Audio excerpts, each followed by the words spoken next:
Tin Can Phone, Mike and Armon, Joe, Queaz, we the ones that you can depend on to bring the voices from the inside out. Locked down, but they not locked out. No filter over here. Check what we be talking about. Feet up in the trenches, Bob. While you're on the fences, metal detector before you enter. Shaky medical and see your stitches. They be pushing their weight around. Educate. Didn't have the time to wait around. Taking classes while they played around. That's what we call staying down. That's what we call staying down. That's what we call staying down. Mike, Armon. Now the Tin Can Phone podcast, and as part of that group, a prison-based podcast organization, we've invited friend collaborator Blue to be supported by People for Mutual Education to make these pamphlets, which are available at p4me.tumblr.com. So in support of Blue and the different circumstances surrounding Blue's context, we created a pamphlet about the non-unanimous jury convictions, and now Blue will use the Tin Can Phone platform to talk about that with his guests. So Blue, take it away. Nice. Hi, I am the community manager over at Art Design Exchange in Portland, and I'm here to kind of bring awareness through some awesome resources, not only an amazing team that we got together to work on this pamphlet that did just a beautiful job that we will then give out to the world and try to help people sort of understand what this issue is, but we also have Eliza Kaplan, who is kind of like the leader of this fight within the legal realm. So we have this grassroots swell that we're trying to create, which she's a part of. And then as we fight through the legislation, she's kind of leading the battle and supporting people and advocating for people in that area. And I've had some great talks with her in the past. She was on one of our IGTV shows for Art V, our live art show at ADX. But really what this is about just sharing information that I think when anybody hears it, they get it, that it's not right, and they get that it's not fair. And we're going to try to give you a little bit more context and understanding. And we have our other guest here as well. We're on the video here. Thank you so much. How you doing? What's up, Terrence. So this is Terrence Hayes, and he's had an experience with this Ramos issue and with the entire subject, and he'll be able to share his story as well. Thank you so much for coming. Absolutely. Awesome. So I guess just to throw it out there. On public television. Yeah.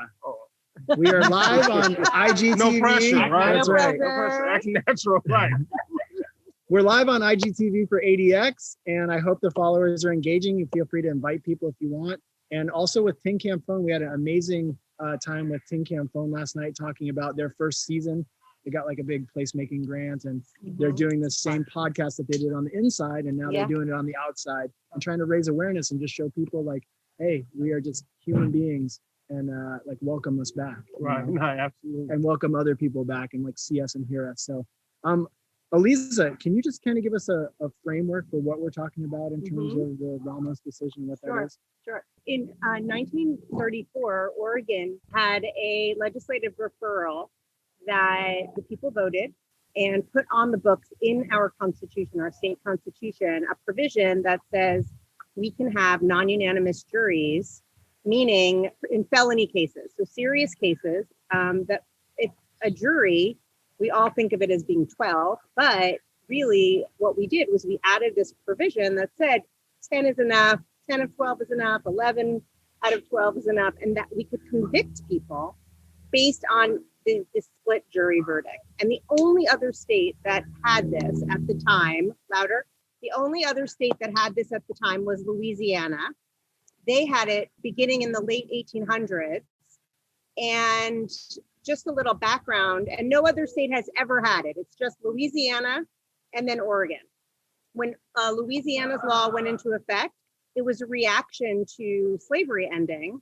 And it was clearly documented as a way to have Black people go to prison, convict more people, and then have them do the work that former slaves did. And it's fully documented. And then a bunch of years later, in the early 30s, in the early 30s here in Oregon, our law was created and based in discrimination as well. And ours was following about a 10-year humongous rise of the KKK in Oregon through the 1920s. There were also, that was happening. And then at the same time, there were a lot of immigrants coming in from Italy, from Eastern Europe, mostly Catholics and Jews. And so the combination of these two things kind of all came together in the early 30s during a very big trial that took place. A Jewish man, a gangster, Jewish gangster, those existed back then. And, and it was a trial for murder, and the jury couldn't reach an opinion. And the news, the media at the time, the newspapers, right, followed every single aspect of this case. It was huge, and there were tons of papers throughout the Portland and Columbia County areas, but also around the state, that talked about our jury system. And paper after paper, especially what is today the Oregonian, editorialized with tons of xenophobic comments and racist comments. And it just built up to a head that when this jury could not convict this man of murder, they settled on a lesser charge and a fine, and people kind of lost it. And it led just a few months later to a special election where we put into our Constitution this provision of non-unanimous juries for conviction. And we became the second state in the country to put this horrible law in place. And it lasted for 85 plus years until April 20th, what year is it? 2020. So just a year ago, the United States Supreme Court finally struck down the horrible racist law. It's important to know that Louisiana on their own, through a referral, had already gotten rid of the law a couple years earlier. So the Ramos versus Louisiana came down in April 2020, and it made it so every single case going forward in any state, but here in Oregon was the only one using this horrible law, that we can no longer convict anyone of a non-unanimous jury. So I guess the fight's over. The fight is not over. And, what's really interesting about legal stuff, right? So legal stuff says, okay, we changed the law. The US Supreme Court said this horrible law is discriminatory. The US Supreme Court, every justice that addressed the history of this rule also was very clear that this law was, both laws in both states were based in discrimination, were about perpetuating white supremacy and xenophobia. And I mean, numerous justices in their opinions wrote about this history. And yet, even though we know this practice is unconstitutional based on numerous legal theories, and that everyone agrees it's discriminatory, the law says we change the law and you move forward. So anyone going forward, or anyone who still had they were convicted of a non-unanimous jury, but were still in their what we call direct appeals, their first round of appeals. And then going forward, we cannot use this law. So about 400 folks were in this process.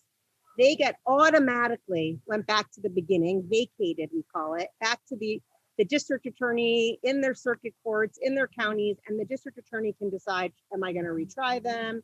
Am I not going to retry them? So that's automatic. And then going forward. But what the law doesn't automatically allow under Ramos, even though we know unconstitutionality, we know discriminatory intent, it doesn't go backwards. So obviously we had the law for 85 plus years. There's got to be a lot of people that were convicted with non-unanimous juries. And what about them? And that's why the fight continues, because on so many levels, if we don't give justice and a right to what I always say, a do-over, basically anyone who can prove that they had a non-unanimous jury should be able to say, my conviction is unconstitutional, and I get to go back, and the DA can look at my case again and make a decision about what they want to do. And that is the only way to, one, offer, what's fair and just to the people who have these non-unanimous jury convictions. But also, if we're ever going to have any belief in our justice system moving forward for all people in every context, we have to do the work to dismantle, the wrongs of the past and the injustice of the past and the racism of the past. If we don't do that, then what are we saying to everybody going forward? Okay, you don't have a non-unanimous jury, but there'll be something else, right? If you don't take responsibility for the past injustice and do what's right, then you're not really fixing the problem, right? And so even though that opinion came out a year ago, we have a few hundred people that have filed claims in a type of legal action called post-conviction relief. And those people are saying, hey, apply this retroactively to me so I can get my justice and my constitutional right to a fair trial. And we are in that right now. And that's been over a year. And then the Supreme Court, was that just last week? 2 weeks ago, feels like 100 years right now, but just 2 weeks ago, the US Supreme Court chimed in again, and they said, under federal law, we don't think this Ramos versus Louisiana should be retroactive. And they apply a test. They went so far to say that it doesn't apply, that they got rid of their entire test. Yeah, so they had this test on the books for years saying, oh, we can use this test to find retroactivity, and they never use it. And here's this perfect case that fits exactly into their legal test. And rather than grant retroactivity for a few hundred people in Oregon and what they think is about 1,500 people in Louisiana, to give them the justice they deserve, they just said, forget it. Nothing's ever going to be retroactive again. They got rid of the entire test. The good news, however, is that that was under federal law.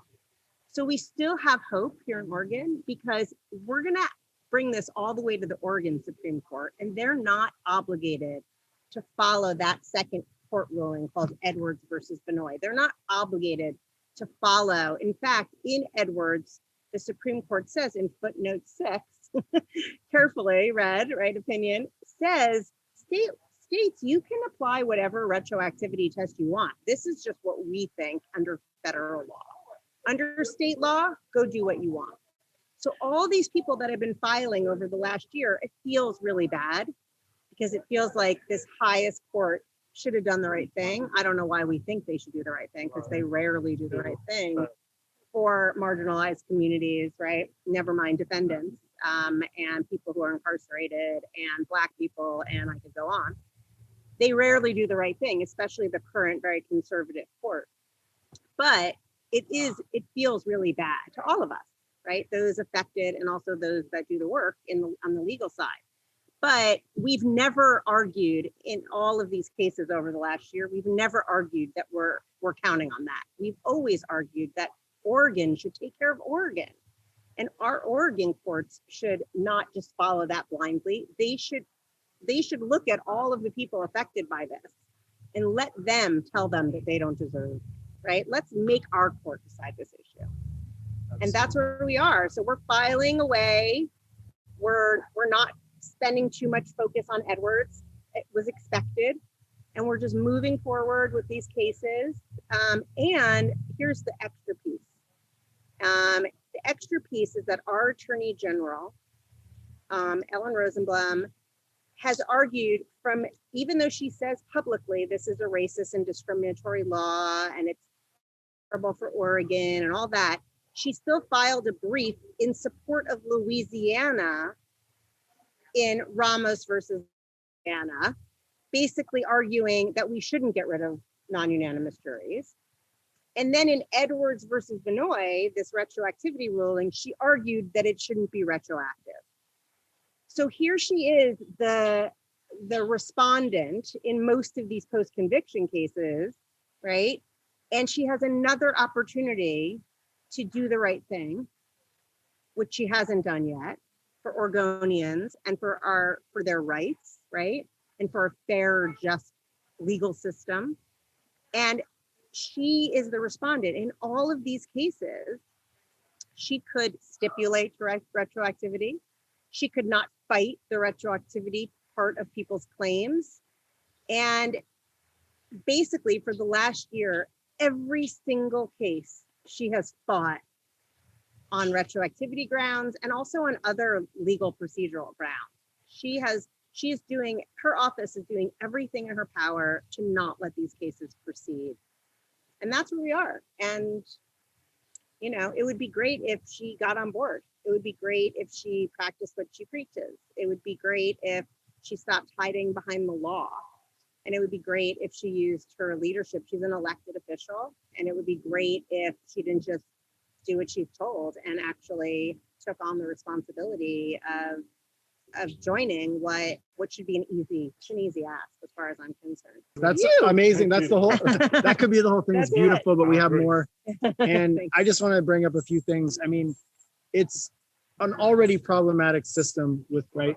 It already does damage. We have innocence projects all over the country who find people and get them out based on erroneous convictions when it's a unanimous jury. This is even more problematic. And it's exacerbated by some other things in Oregon that I'm not going to go into, but I think it's amazing to see.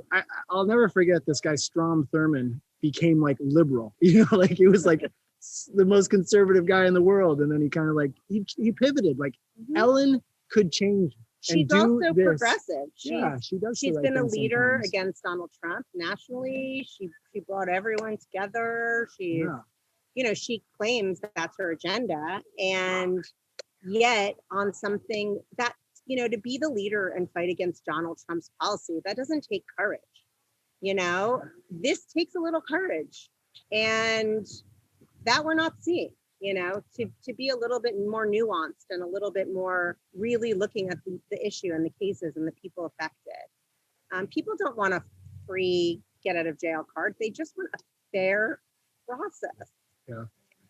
And my curiosity, because I think in the culture concept of tin can phone, like prisons is a for-profit industry. And so a lot of the systems we're discussing is like that they're in place for a reason. And in fact, like you described in Louisiana originally, essentially to replace the abolition of slavery. So, and I am learning in this moment from you, and I'm curious, like what is the political motive that you could surmise? Yeah. You seem to have more details. What's really interesting is I moved here about 10 years ago, and I remember learning about this law. And I've practiced in many, many states in my career, and I could not believe this law existed. As a criminal defense lawyer, or anyone who does anything in criminal law, if two people on your jury thinks that the government didn't prove their case, or one person, or they think you're innocent, yet, I mean, that sounds like reasonable doubt to me, right? So, when I first moved here and learned that, I was like, put that on my list. I need to figure this out. I need to understand what this is, right? And that's a lot of how I approach issues, I guess, because I'm an academic and a practitioner. So I'm always like, what's the history? How did this happen? How do we get here? To me, those are really important questions to ask. I think this issue is like so many in Oregon. And again, I've only been here 10 years, but what I see is a place that wants to say that they care deeply about racial justice and it's progressive and all that stuff. And there is a lot of that. But I think that there's a real lack of interest in really, really going deep and talking about the issues and talking about our horrible, horrible history. This state has such a horrible white supremacist history. And it certainly has come out more in different ways over the last few years. But there's a culture of not talking about stuff. On all sorts of issues, but especially people are uncomfortable. And, maybe because I'm a New York City girl and I just showed up and I was like, what the heck is going on here? Sometimes maybe it takes, outsiders to come in, become insiders and push issues. So if that's, what I did on this, and I'm really proud of that. But I also feel like, so there's that whole, we don't like to deal with this stuff. I think that's more than political. I think we're seeing more over the last year an interest, like for politicians to talk about these issues, but still there's a real lacking in really the nuance and the depth of talking about racial justice issues. And I hope we get better on that on all fronts, right? In all parts of our society and culture here. And I guess the other part of it, and I'll just tell you what the Attorney General says, and she's not wrong, right? If we go back and look at, a few hundred cases of past convictions, what is it going to do? Is it going to cost a little money? Absolutely. It's going to cost money. And we just came out of COVID and all the courts are backed up, and that's part of it too. There's all these practical things, money, time, the courts are clogged, etc. Right? So there's those issues, and those are real, right? There's also a lot of cases that the evidence is so old that it's not going to be found, and then what will happen, right? And then third are the victims involved in cases, right? Well, that's huge, right? This is going to affect victims who thought that their cases and their situations were settled and done, right? And so, you know what I say to those things is yes, yes, and yes. That is true. There is no doubt about that. However, that doesn't excuse, not addressing these issues. Yeah, it's going to be hard for everyone. And the people with non-unanimous convictions, it has affected their lives and their families. And people have been in prison and not seen their kids grow up and missed so many aspects of the lives that all of us take for granted because they had a non-unanimous jury conviction. And if their case was any other place besides Oregon or Louisiana, they would not have been convicted, right? And it's just too easy to like blame it on, these practical or evidentiary or victims. I've done a ton of innocence work as a lawyer, and I've never met a victim in a case who didn't want the truth and didn't want fairness and justice in their trial. So I think it's a little bit hiding behind some of these issues. The victim community is not a monolith. They have all different views and opinions, and it's really important that we don't not justice because of practical issues. And yes, because it's going to be too upsetting. Well, it's pretty upsetting that we've imprisoned hundreds and hundreds of people and ruined their lives based on a non-unanimous jury conviction. It's not a competition. These are issues that affect people on all parts of the criminal justice system, but it doesn't mean it's not the right thing to do.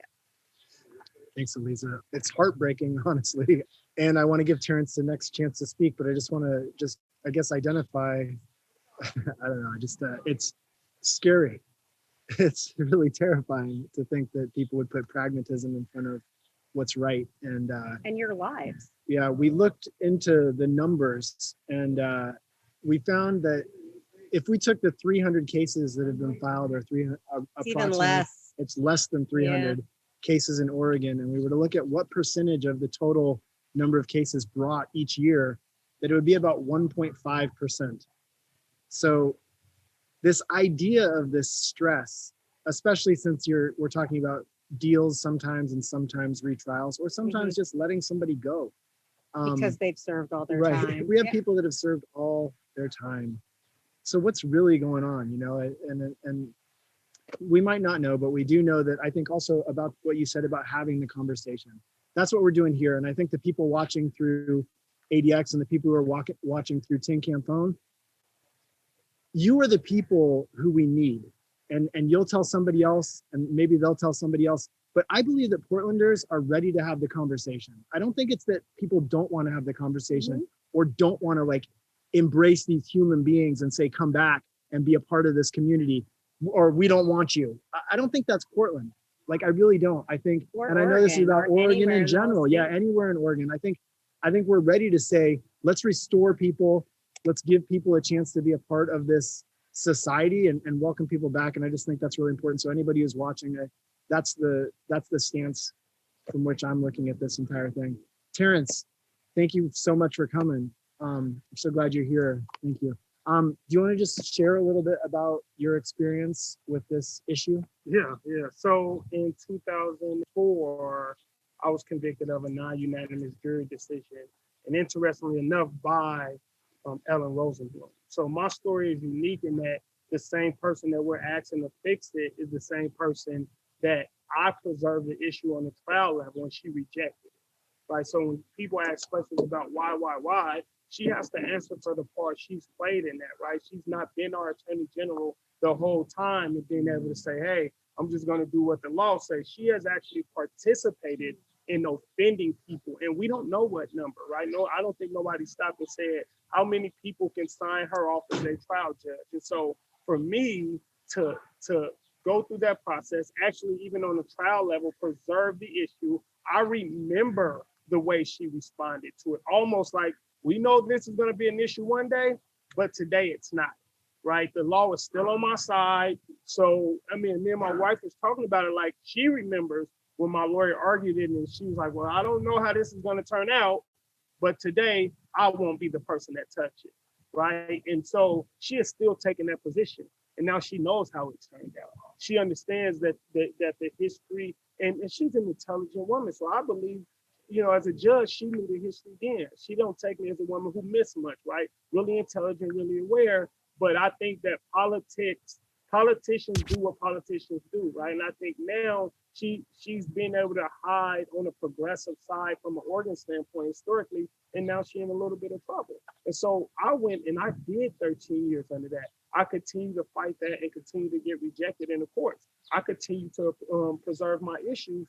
And now the Supreme Court, along with our Attorney General, is saying that don't matter, right? And for me, it is really personal, not just because I did the time, but because she was the judge, right? And so when I plead to her to rectify the offense, it's because she was my offender.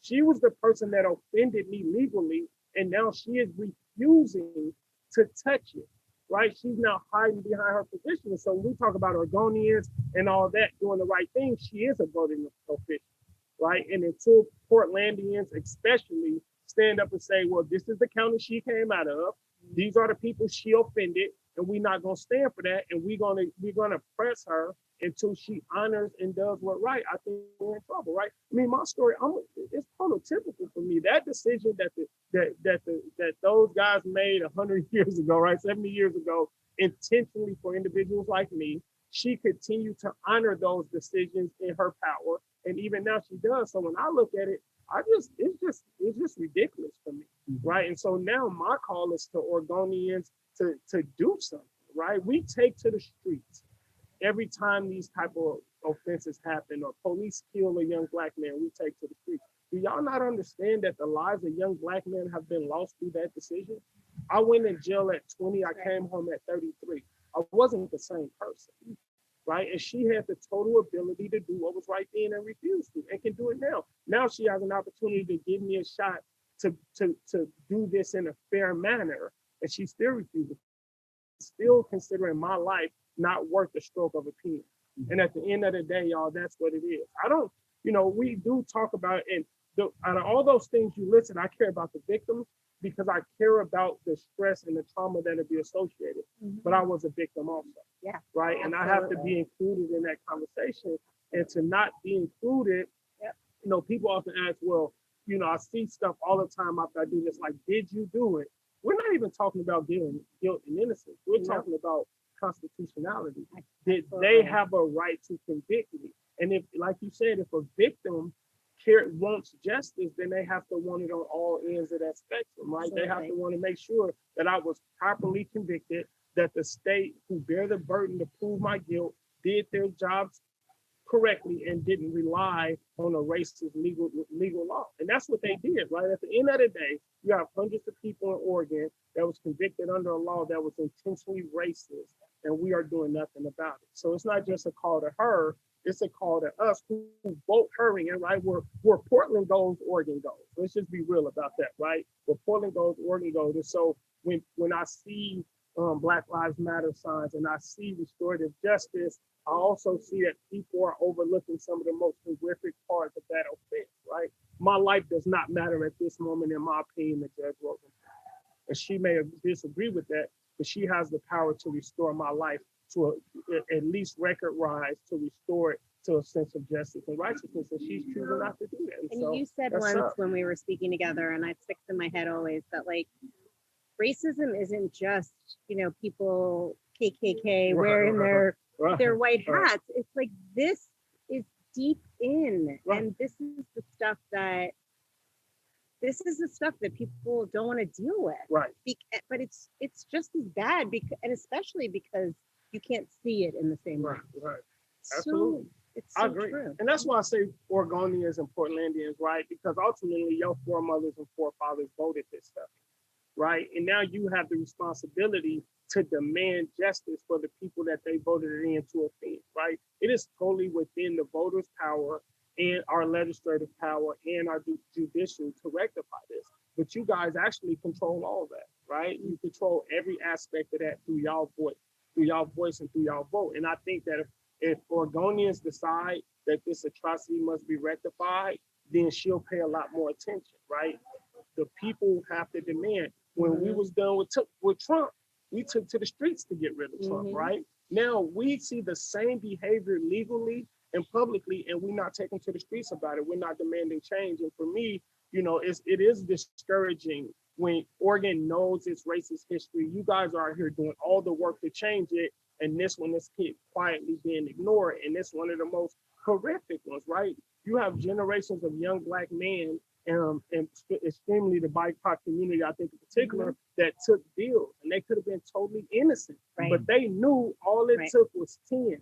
And when they looked at that jury, 12 didn't look like that. And sadly, we never kept any record. Right. And so, you know, the numbers actually of people who are filing is really low.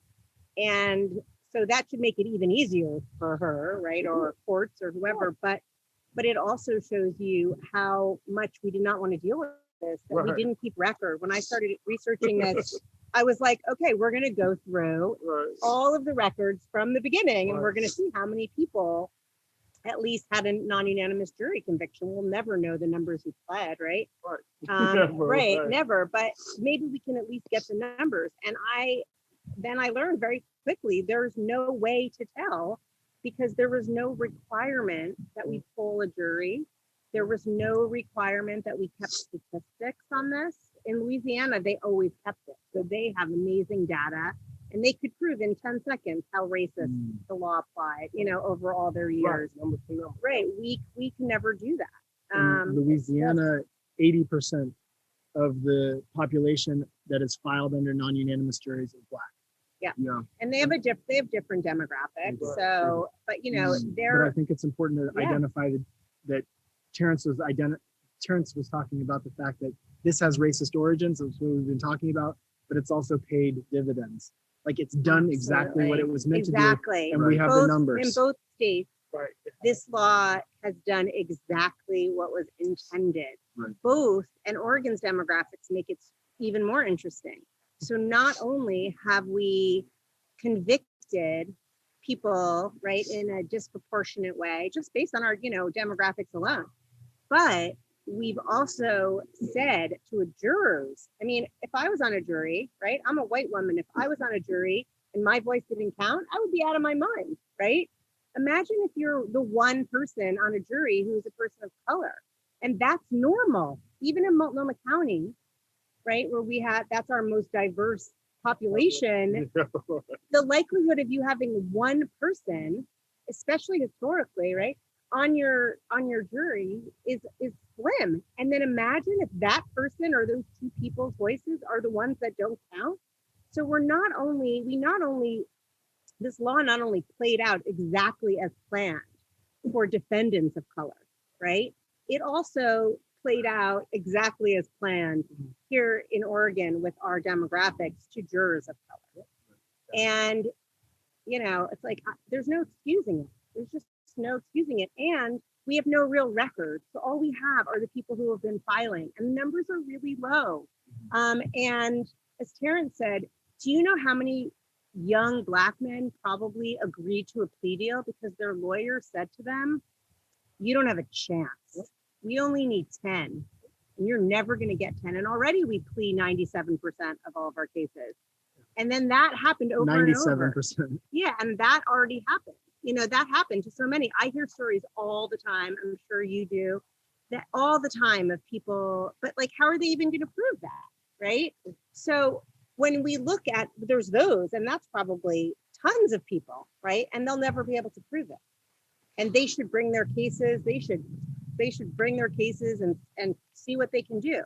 But then we have under 300 people, right, that have filed that can prove it. That's it, right? Well, you know, if we allow retroactivity over the next year, there's a 2-year filing deadline from Ramos.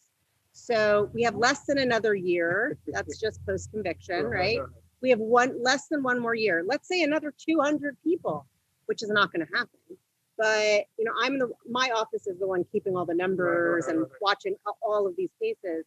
There's no way there's going to be that many more. But let's say there are. We're still less than 500 people. Who cares? You know, what is really the numbers are really low.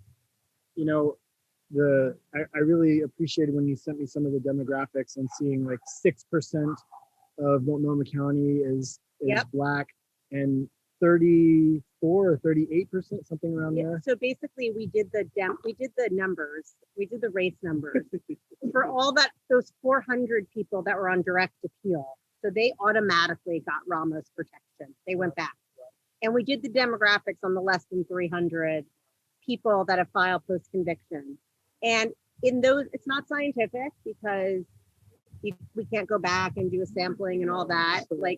But basically in the 400 and the 300, it's disproportionately against people of color, Blacks, Latinos, Native Americans, and not in like a subtle way, like in a ridiculously brutal way. And by the way, that makes sense because we already have studies in Oregon that show that at every single stage of the criminal justice system, from arrest to sentencing, we disproportionately sentence, arrest, everything, right? Every single aspect, that we have a different system for people of color than we do for white people. And that there was a huge study in Multnomah County just 3 years ago that looked at every single thing. There was a huge study in 1994 of the state, every single thing. And I was reading that 1994 report the other day for something I was working on. And I've read it before, and I just read it and I was like, oh my God, this says this is what we need to do. Right. And we did nothing, you know? And then the 2016 report came out about Multnomah County. It said, this is all the things we should do. And we've done very little. So, you know, this is part of this a larger system. And let's not forget that. I mean, even though I don't have the scientific numbers, I have no doubt. I mean, that's something I wanted to bring up, is that the platform of People for Mutual Education is essentially like vividly aware that all of these systems are specifically are racist, anti-Black, and anti-Semitic and other things, anti-people of color, you know, and like the discrimination is becoming more and more visible in my lifetime, especially like culminating with like a Trump presidency. And even in the Biden presidency, we also see that like a more a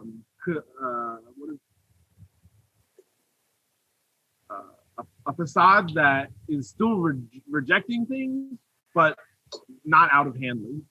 And so we're aware that these systems are in place in a way that were designed specifically, and then we're using both the platform of People for Mutual Education and Tin Can Phone to try to unmake them, because we understand that they exist in that way. So I just wanted to raise that up, and you kind of concluded with that. And as parents kind of called the public into play, and that's again the design of these platforms, is to reach a public, because that's the struggle for me and in my work, is that these things are not just happening. They're all conscious decisions, and they were based on clear and identifiable problematic platforms. And as you, Ellen, mentioned, or that you mentioned about the kind of situation with Ellen, is that there is an intentional choice not to engage with. And so I wanted to, for the archive of Tin Can Phone, to ask parents, because I know a little bit about Blue's experience of what it really means. So even that you've served your time, and for me, as the process was like, I see how it continues to influence a life after. And so you don't, and that's like a part of the work that occurs with Tin Can Phone, is that the incarceration never ends, actually. Right. And so I'm curious if there is not something worth sharing so people can hear what it really means, that it's like, well, isn't it over already? Right. So what does that mean for you? So first of all, it's never over, right? Even for me, if she was to rectify it and do what's right and put me back in, I would still have another set of fight. So when this first happened and Elisa reached out to me, she's like, look, you got to get your post-conviction in, right? So when we had built another relationship on some other stuff, she was on me. And then I was there was high levels of anxiety and stress for me, right? And I would even tell my wife, like, I need help. This is simple paperwork, right? She sent me the paperwork and like, how to do it, Terrence, when to do it, Terrence, where you go from here, how we gonna help you, call me if you need me. And I had high levels of anxiety, right? Because what it felt like is I was starting that process again and I was gonna be disappointed. And eventually the Supreme Court didn't disappoint, but I was still disappointed, right? And I mean, so, I spoke to both of you that day. right, just like, when really does it hard. end? And so when I look at that, no, it would never end, right? Because I was still, there's so many injustices, especially in the criminal justice system, right? We will continue to fight and I'll continue to be a part of that. But no, I mean, listen, I lost 13 years, right? I came home, I left, my daughter was 2, I came back, she was 15.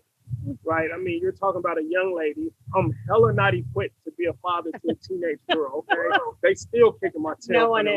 Right. I'm not ready for this. Right. I'm still getting my butt kicked today. Actually, I got my butt kicked today by 3 of them. So I didn't have the chance to grow. Right. And so it does, I don't have to strike the box after this. And that's important because my family is always at a disadvantage.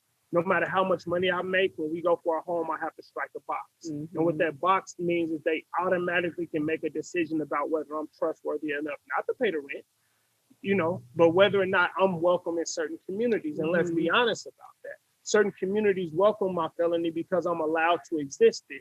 But most communities that are safe with good school districts, pretty much white communities, I'm not allowed there. And that's how they continue to keep me out. So when we talk about gentrification of Portland, I can't go back in those communities and live as everybody say they're trying to get me back into those communities. That felony doesn't allow me back into those communities because they would automatically say, well, you're a violent criminal, I can't risk. This is my community though.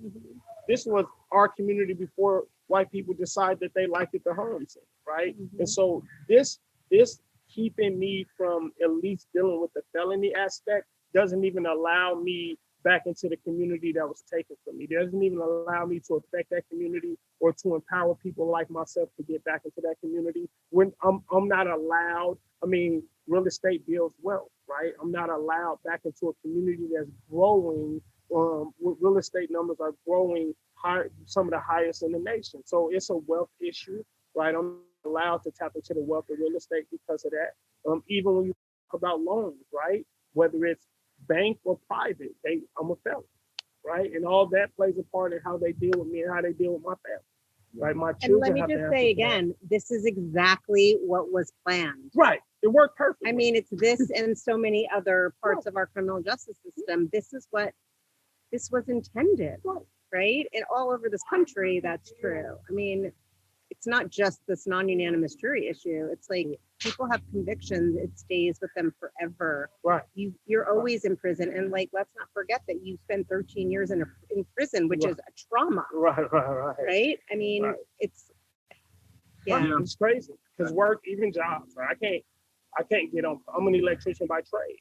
I can't go to some of the best prevailing wages job if they're federally funded or in intel in certain areas, right? No matter how high my skill set is, that felony stops me from those things too. So all the things that's supposed to be amazing about Portland, I am actually not allowed access to those things because I was wronged in the criminal justice system. And so, and then I did my time, right? Yeah, so if you talk about what about the punishing. victim, I'm done.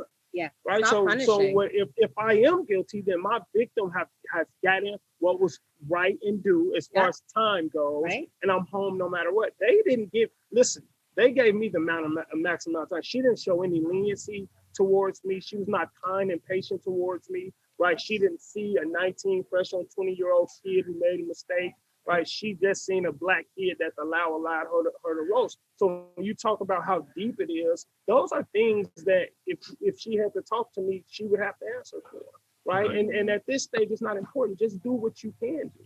You can't go back and give me my time, but you can give me and my family the ability to just move on in a reasonably normal fashion. So and listen, I'm not the worst, right?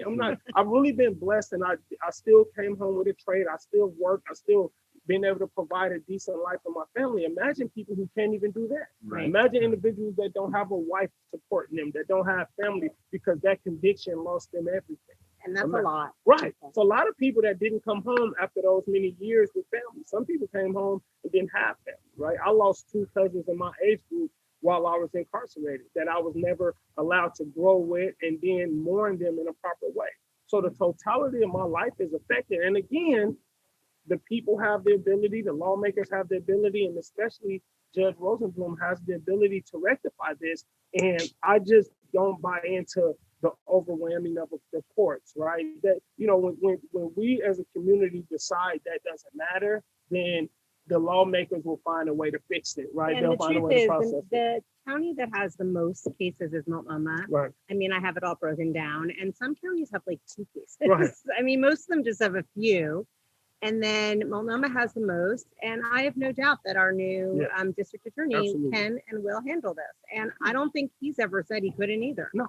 You know, so I feel Progressive. like, Right. yeah, but even not, like, Right? it's his job. He'll Yeah, do it. he'll They'll do it. find a way. You know what I mean? It's like, that's your job. Do it. You know, sometimes I have a ton of work and I have to work 20 hours a day for months and months, and I do. And that's just it. You know, they get paid really well in the DA's offices. And if this is thrown on them, then they'll figure it out. And again, he's an elected official. Yes, It's exactly. his job. So I'm not Exactly. sympathetic for people to have to do their No. job. I have to go to work Right. 9-10 hours a day and do my job. Exactly. And It's part of they your would have to job. do That's that. all it would be. Right. You pay taxes so they can do their That's job. right. And so we don't have to, the system is not real. And My honestly, life is real. She's right. complaining about it, but I haven't heard from One any DA. DAs. Especially not ours. I haven't Yeah, heard but them also in complain the about other it. places, I think they're staying out of this one because, you know, and when we were at a place where we might have had before Ramos was taken up by the Supreme Court, we had the DA Association was on board for a referral. Absolutely. And we're very pro getting rid of this. So Thank you. I just wanted to add a few things. There's trauma that comes with this experience, the dividends, like all the stuff Terrence is talking about, the effects that those things can have on relationships, on your life in general. But I think when we talked about just like the number of people that have been lost in the system that we'll never know about, like we can't go back. I mean, Oregon has been talking about Measure 11 and repealing Measure 11 for the longest time.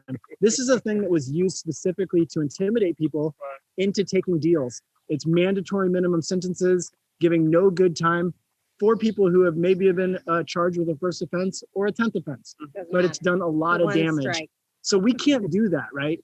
We can't affect that. The people who win now, right? The people, if we take action as Oregonians and we influence change here, nobody wins, right? Nobody wins, you lose less. Right. It's like Absolutely. That's everybody right. loses that. less. This Right, is not right, going to be Right, a everyone. paycheck. It's not like everybody's automatically getting some money for being inside. Right. It doesn't happen that way. It's Right. not what's happening. Right. We're talking about like restoring people to an opportunity for justice, whether that's That's a fair it. trial That's right. or whether it's because they've done 13 years, 12 years, or 20 years. Yeah. And it's time to say, live your done. life. Yeah. Like, I get it that we can be scared sometimes. Yeah. Like, society can be scared, but we need to be a little bit bigger than fear right now. So I know, Michael, you had something. In this episode, we talk about the issue of non-unanimous jury decision in Portland, Oregon for another 20 minutes. Make sure to catch the end of this episode on Spotify, Apple, or the tincanphonepodcast.com. Thanks for listening.